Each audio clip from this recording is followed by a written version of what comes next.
Hello, BookTube, and welcome to Poetry Thursday, a much neglected, much despised little tradition in our little corner of BookTube, where you're encouraged to pull down a volume of poetry from your shelves, pick a poem, read it, and then talk about it a bit on camera. Poetry gets the short end of the stick, even on BookTube, which is a rabidly book-loving community. And I'm guilty of this too. I have loved Poetry Thursday. I love watching the videos, but I have neglected it often. I'm going to try not to do that anymore. It's just one video a week. It's not that hard to give poetry some love, especially considering how much it fascinates me and how much I've enjoyed it. We're going to do a poem today. Those of you who are new to the channel, I just recently returned from a long vacation up in Vermont at the house of Mark Richardson of Richardson Reads, a fellow booktuber, and his wonderful family. The Bean and I went up there for a week.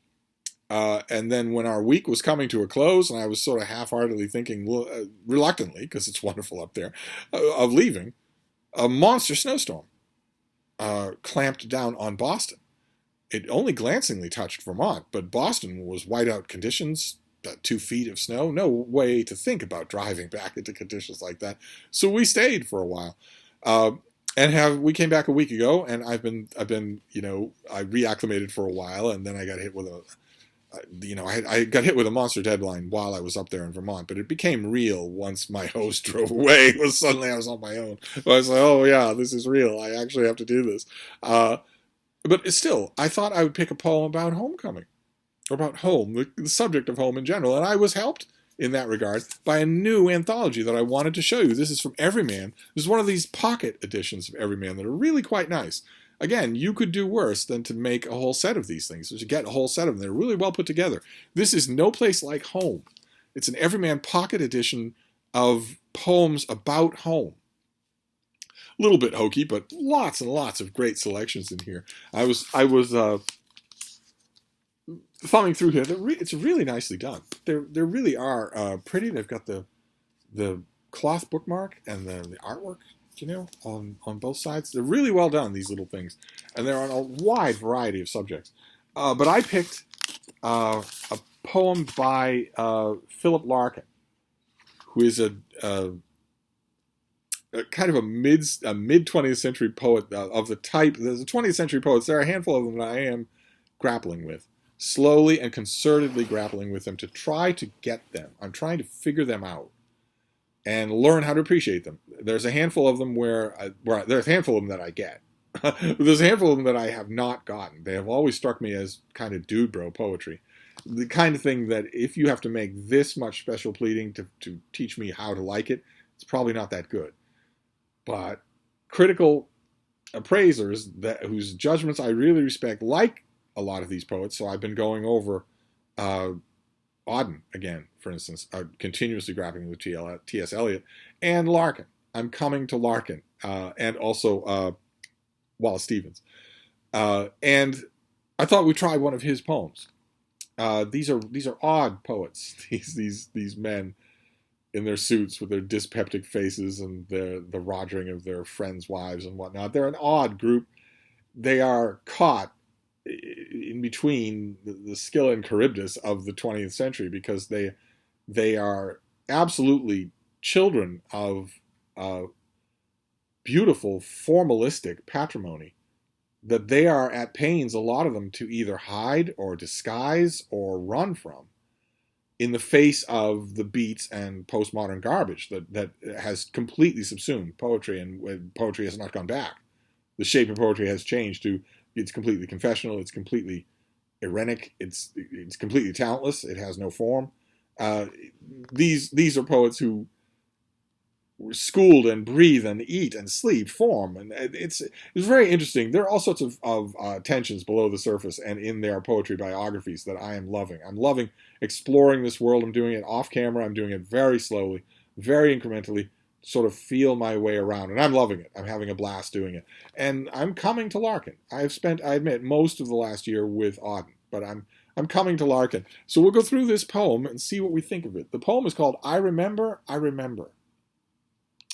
Again, apologies ahead of time. I am not a Cantab Lounge extremely pretentious poetry reader, so I may do injustice to whatever Larkin might have done to this thing.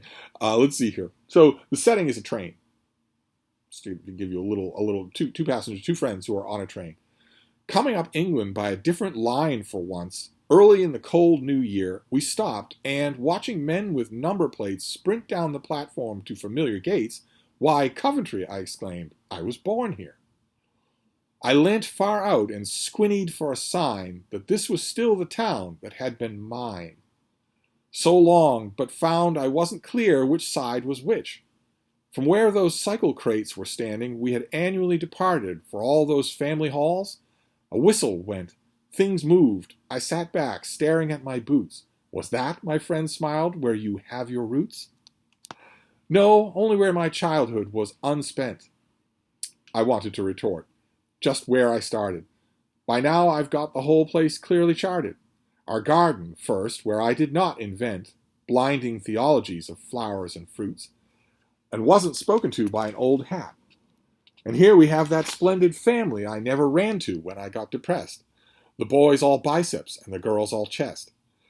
Their comic Ford, their farm where I could be really myself.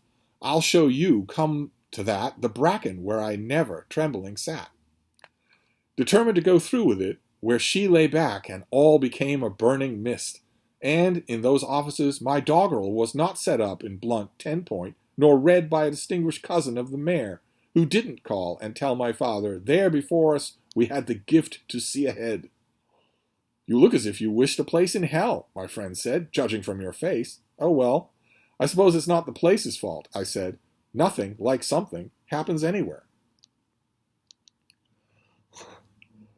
Which is, it's lovely in a way. You can see it's fighting with its own formalism, and it's lovely in a way that I'm coming to understand is Larkin, in that it's burying a lot of what it's doing and forcing you to dig at it. And it's also very theatrical. I need to figure out whether or not that's just my imagination, or whether or not there really is a theatrical etiology to a lot of Larkin. Either way, it's two friends talking, and the narrator of the poem is looking at all these semi-familiar surroundings as they reflect where he got his start, where his roots are. But there's that note of negation that runs throughout the poem, where the author is saying, "This is where I did not sit trembling amidst the bracken. This is where I did not run to a family whenever I never got depressed. This is where I did not have a moment in the heather with a local girl. This is where these things did not happen," and yet they are so specific and so freighted in the poem that it's obvious that they did. So what are we being told in this poem? Is the person must be eminent, right? Because his friend is teasing him about, is this where you have your roots? You only say that to someone who's gone on to some prominence. The writer is obviously a stand-in for Larkin, a famous poet, a famous writer of some kind. So when he says this is where these things didn't happen, is he telling us that those things didn't happen, but he has made patter out of them? He has told interviewers over and over again these familiar stories of these things happening, even though this is where they did not happen, where things were, we can infer, fairly normal, and none of this picturesque stuff happened. Or are they things that did happen and somehow didn't, because they're not there anymore, because the poet has moved on, because the places have changed, so that even when he's squinting at them, he can only barely recognize them. I like that duality. I like the way the poet is right in the middle of his own past, and yet it's not present. It's not there. To me, it comes down perfectly to that chisel spike of the last line. Nothing, like something, happens anywhere. It leaves you wondering. It leaves you thinking about what's going on in this poem. What is true? Is this where the narrator is from? Are the things that he's glancing at and saying didn't happen? Did they really happen? I think it's fascinating. I wouldn't call it technically beautiful, but it's fascinating. It's the type of thing that I love to read a thing like this and then grapple with it and think about it. And it feels like it intends you to think about it as a poem, rather than as some sort of coded entry in the author's private diary, where the more you know about them, the more comprehensible it will be. And if you don't know anything about them, you will never understand it, no matter how much you study it. It feels like it could yield to inquiry. Baby, what are you doing? Who's the baby? Oh. little bit of raw feelings. We had another clipping session today, and she did not like it. She behaved like a charm, but she didn't like it at all. I'm doing it gradually. I don't want to do this all at once because it would take an hour and it would traumatize her. But anyway, that is I Remember, I Remember. Even the title starts to take on an ironic kind of fake insistence. Is the author just taunting us with these pasteboard memories that he has told so many times they feel real? Or is he taunting himself? That maybe he's remembering these things when they didn't happen. I think it's fascinating, and it would ordinarily be the note on which I would sign off for this Poetry Thursday. But BookTube, we've had a bit of an incident, so I feel that I have to read you another poem. It's in my email. It came this morning. And it's about me. It was the response to a perfectly innocent email that I sent to a young supplicant. A perfectly innocent email that had nothing offensive in it whatsoever.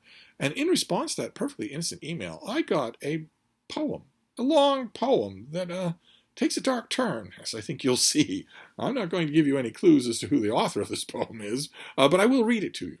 There isn't much that rhymes with Donoghue. Oh, that surely I can promise you. But if I wish to pay some homage to a dreamy 20-something Montague, a Romeo that is death never knew, a poem sweet just simply wouldn't do. No, not all for such a Donoghue. Some witnesses I'd need, and not a few, a date and time as well for honors due. If others want to crack, get in the queue. He's mine, all mine, this Donoghue. See, it started out with devotion, but it's starting to turn a little dark. Thinks he's so clever. Thinks he's con, too. I know he's nothing but an old Baloo. A reference to the law-giving bear mentor in the Jungle Books? Won't see me comin', won't know what's new before I've shown the tool a thing or two, that saucy, impudent Donoghue. The tool, in my own e-box. If you can stand it, we'll continue. If hatred is a sickness, I'm all a chew. And if he bows out now, I just might sue. So place the bets and odds prove true, and go ahead and call the medic through, 'cause I've a date with one canid, shriveled shrew. And I'll show him what's what till I turn blue, since it's really about time I clobbered you, Donoghue, Donoghue, Donoghue, with many U's and E's. If hatred is a sickness, I'm all a chew. And if he bows out now, I just might sue. Canid, shriveled shrew. Never mind the taxonomic confusion there. I think we can infer from this poem that the writer's a troubled soul. Why, though? What is troubling the writer? Is it superfluous third nipple? Fully functional prehensile tail? Webbed feet? I don't really know. But I couldn't help but share a poem with you on Poetry Thursday that's about me and showed up on Poetry Thursday. A little bit of a troubling poem, a little bit dark around the edges there. This person has a lot of unresolved anger towards a sexy influencer of only 28 tender years. So here's hoping that you never inspire a broadside like this. But I felt I had to share it. We'll hope for sunnier tidings next Poetry Thursday. We'll hope to stick just with the greats. Old Baloo, indeed. But again, I'm going to keep the sender's identity a secret. I will see you next Thursday for more presentable poetry. Thank you, BookTube.